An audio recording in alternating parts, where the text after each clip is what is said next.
इसी प्रकार अन्य प्रसंगों को श्रवण करने के लिए महाराज श्री के एकमात्र अधिकृत ऑफिशियल यूट्यूब चैनल को सब्सक्राइब करके बेल आइकन को अवश्य दबा दें। प्रभु जिस पर करुणा कर दे, कृपा कर दे, वो उसको जान सकता है।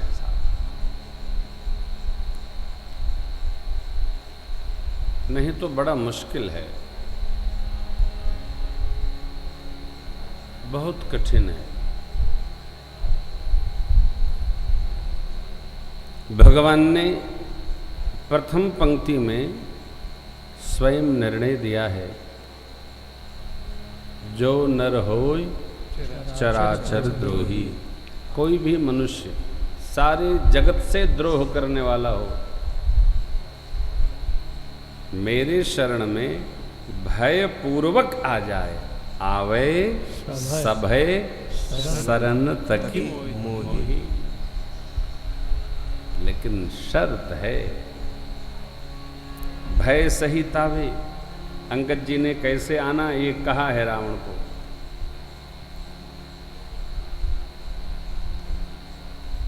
प्रभु कहते हैं, तज मद मोह। मद माने मैं अमुक, मैं ऐसा, मेरे पास ये, मेरे पास वो। अरे भाई आप अमुक हो, आपके पास ये है, आपके पास वो है, लेकिन क्या ये जो ये वो है ये आपके पास शाश्वत है? यहाँ भी रहेगा और जाने पर भी रहेगा, अथवा जब आप शरीर में नहीं थे तब आपके पास था? ये मद जिसकी कोई स्थिति नहीं है, उसका हमको बोध हो मेरा है, ये अवस्था मद की है। मोह जो हमारा नहीं उसमें हमारा राग दृढ़ हो, ये मोह है। हम हैं कुछ और दिखाई कुछ पड़ रहे हैं, ये कपट है।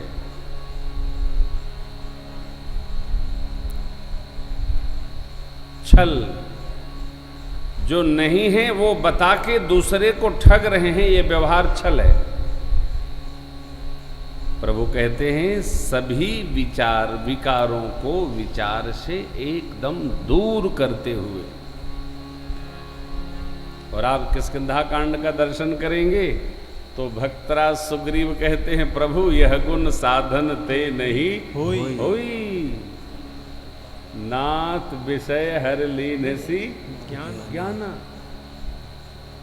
मैं आपके दर्शन करके गया, विषयों का दर्शन भया और ज्ञान हमारा हरण हो गया। अब क्या करूं? अर्थात बिना भगवत कृपा के न मद जा सकता है, न मोह से मुक्ति प्राप्त हो सकती है, न हम कपट रहित हो सकते।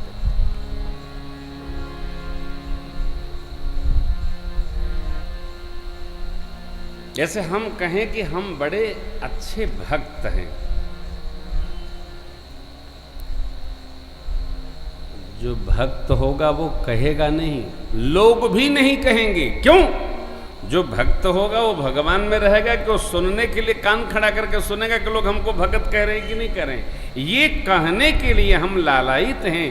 इन दो कानों से ये कपट है।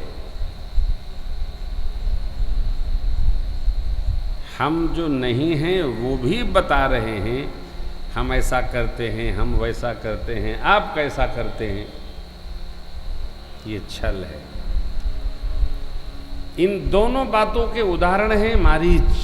हो कपट मृग तुम छलकारी, जेहि मिसी हरि आन नृप नारी। ये रावण ने मारीच से कहा, आप कपट करो और कपट मृग के साथ उनके साथ छल करो। कैसे करो? वंचिका दिखाओ, जो नहीं हो वैसा दिखाई पड़ो। जैसे हम साधु न हो, साधु दिखाई पड़े, ये छल है। हम हैं असाधु, दिखाई पड़े साधु। भगवान ने कहा ये मेरा सहज स्वभाव है। आवे कैसे? तज मद। मद माने प्राप्ति मैंने कर ली, इसको हम बताएं नहीं, स्वयं केवल मन में भी रख लिए, ये मद है। हमने मेहनत करके ये कर लिया, हमने यत्न करके ये कर लिया, हमने यत्न करके ये पा लिया, इसका मन में भी बखान हो, ये मद है। जो मैंने बनाया, बहुत मेहनत किया, मैं क्या बताऊं आपको, कितना कष्ट पाया, और उसमें हमारी राग अवस्था, ये मोह है, मैंने कर लिया। प्रभु कहते हैं इससे बाहर निकले। तज मद, अर्थात जो कुछ भी प्राप्त है वो मेरे करने से नहीं है, ये प्रभु की कृपा है। शरण में हम तभी जा पाएंगे जब हम महसूस करें, अनुभव करें, अनुभूति मिले, ये तो आपकी कृपा है सरकार, अपना नहीं है, अपना कुछ नहीं, ये सब आपकी कृपा है। मेरा आपकी कृपा से सब काम हो रहा है, सब काम हो रहा है। शरण में आने की प्रथम अवस्था है तज मद, प्राप्ति प्रभु के चरण में। मोह संसार से नहीं, राग जगत से नहीं, अनुराग भगवान से। राग जगत से नहीं। क्यों? मैं बार बार कथाओं में आग्रह करता हूं, आप जिससे राग करेंगे वो किसी और से कर लेगा, फिर झटका लगेगा और बहुत कष्ट देता है।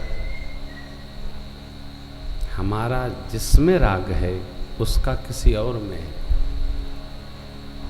ये राग, इसको कहते हैं अन्यथा प्रेम।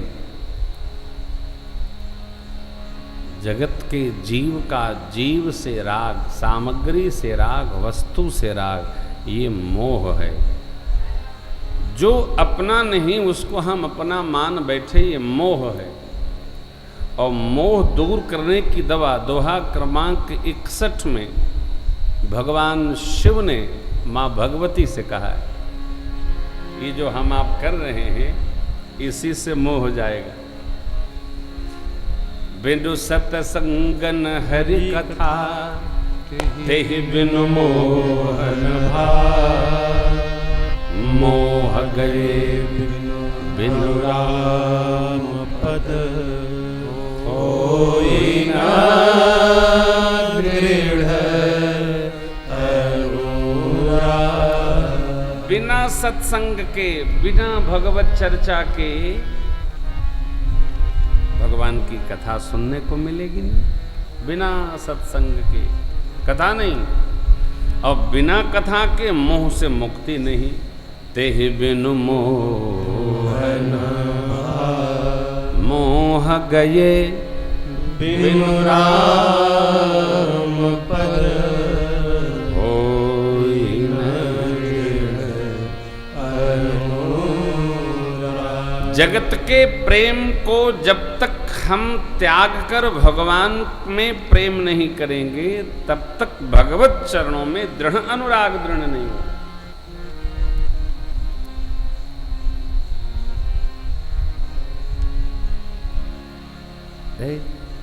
परिवार जगत में रहकर हम कैसे मोह का त्याग करें? छोड़ने से त्याग नहीं होगा। जैसे हम लोग घर छोड़ के आ गए हैं, तो क्या घर की याद नहीं आएगी? अवश्य आएगी। रहिएगा घर में तो घर वालों की याद नहीं आती है, घर से चले आओ तो लगता है घर सिर में बैठा है। जहां रहो उसकी याद नहीं आती, जो छोड़ा उसकी याद और आती है। तो रहने से छूटने का कोई संबंध नहीं। आप यहां हैं अथवा घर में हैं, अपने मन में ये बात बैठनी चाहिए। अभी मार्ग में मैं राजन जी से पूछ रहा था, विकार मुक्त कैसे हुआ जाए? इन्होंने बताया बहुत अच्छा। तो मैंने कहा फिर ये तय हो कि विकार रहता कहाँ है? बोले विचारों में। फिर मैंने पूछा विचारों को विकार मुक्त कैसे किया जाए?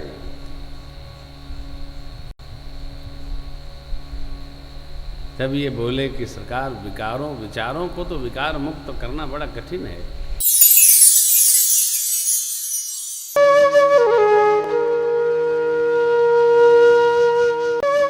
इसी प्रकार अन्य प्रसंगों को श्रवण करने के लिए महाराज श्री के एकमात्र अधिकृत ऑफिशियल यूट्यूब चैनल को सब्सक्राइब करके बेल आइकन को अवश्य दबा दें।